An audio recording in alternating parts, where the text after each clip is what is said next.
Hello everyone, এইখানে আমরা রং খেললে হাঁপিয়ে গেলাম। আর তারপরে দেখো মা এখানে করছে চিকেন কষা, যেটা আমার সবচেয়ে ফেভারিট। তারপরে মা আমার জন্য অনেকটা চিকেন কষা তুলে দিল দেখো। আর এইখানে দেখো মা আমাকে এক বাটি চিকেন কষা তুলে দিয়েছে। ওকে এক বাটি কষা মাংস তুলে দিয়েছে, এখন আমি খাবো। আর মেটে খেতে না আমি খুব ভালোবাসি। তোমরা কারা কারা আছো যারা মেটে খেতে ভালোবাসো প্লিজ কমেন্ট করে দিও।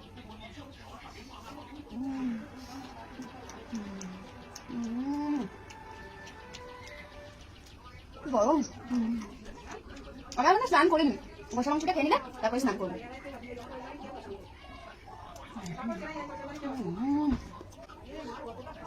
সত্যি মায়ের হাতের কষা মাংস টেস্ট না সে পৃথিবীটাকেও ভুলিয়ে দিতে পারবে, এত দারুণ টেস্ট হয়েছে না।